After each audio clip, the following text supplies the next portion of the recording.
અબજોપતિ businessman Warren બફેટે 94 વર્ષની વયે પોતાના વસિયતનામાની કેટલીક વિગતો જાહેર કરી. વિશ્વના બેસ્ટ ઇન્વેસ્ટર તરીકે ઓળખાતા વોરેન બફેટે એમના મૃત્યુ પછી એમની સંપત્તિ, કંપની અને નાણાંનું સંચાલન કોણ કરશે એની માહિતી આપી. પણ એ દરમિયાન તેમણે પેરેન્ટ્સ માટે 2 મહત્વની વાત કરી. તેમણે વાલીઓને કહ્યું કે તમે મધ્યમવર્ગીય હો કે અમીર, તમારા સંતાનો પરિપક્વ થાય એટલે તમારા મૃત્યુ પહેલા એકવાર તમારી વસિયત એમને વાંચી સંભળાવો.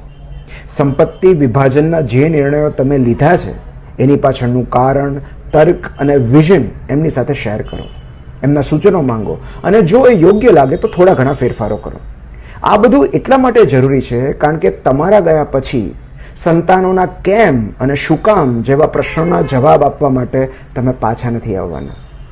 એક જગ્યાએ તેમણે લખ્યું છે કે મેં એવા કેટલાય કુટુંબો જોયા છે જે માત્ર વસિયતનામું વાંચીને વિખરાઈ ગયા હોય. માત્ર એક ચુકાદાથી રાતોરાત પરિવારના સભ્યો વચ્ચે અસંતોષ, ફરિયાદ અને ઈર્ષાની દિવાલો ઊભી થતા મેં જોઈ છે. માટે તમે શું ઈચ્છો છો એની જાણ કરી દેવી જરૂરી હોય છે. તમારા ગયા પછી કોઈ અશાંતિ ન સર્જાય એ માટે તમારી હાજરીમાં એનું સુખદ સમાધાન થઈ જવું જરૂરી છે. બીજી વાત એનાથી પણ વધુ સુંદર છે. સંતાનોને વારસામાં એટલું ધન જરૂર આપવું કે તેઓ જે ઈચ્છે તે કરી શકે, પણ એટલું બધું ન આપવું કે તેઓ કશું જ ન કરે. સુભાષચંદ્ર બોઝના પિતા જાનકીનાથ બોઝ તેમને કહેતા કે બેટા, પિતાની શ્રીમંતાઈ જેવી ઝેરી ગરીબાઈ આ જગતમાં બીજી એકેય નથી. એ વાસ્તવિકતા છે કે શ્રીમંત બાળકોના જીવન નીરસ બની જાય છે કારણ કે બધું સહેલાઈથી મળી જાય છે. કશુંક પામવા માટે જેટલી વધારે મહેનત કરવી પડે એનું મૂલ્ય તેટલું વધતું જાય.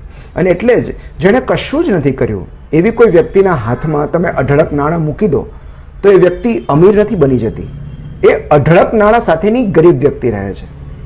જો પેરેન્ટિંગનો એકમાત્ર ઉદ્દેશ્ય સંતાનોને ઇન્ડિપેન્ડન્ટ કરવાનો હોય તો એમને સ્વાવલંબી બનવામાં મદદરૂપ થાય એવું કશું કરવું જોઈએ. કોઈ બિઝનેસ શરૂ કરી આપવો, કોઈ તક ઊભી કરવી, એમની ગમતી પ્રવૃત્તિમાં ઇન્વેસ્ટ કરવું કે એમના કોઈ સાહસને ટેકો કરવો. આપણા નાણાંનો ઉપયોગ કરીને તેઓ સ્વબળે પોતાના નાણાં કમાઈ શકે એ શ્રેષ્ઠ વારસો છે. કારણ કે વસિયતમાં આપણે તેમને પ્રવૃત્તિ, સક્રિયતા અને સ્વાભિમાન આપવાનું છે, આળસ, નિષ્ક્રિયતા અને નીરસતા નહીં.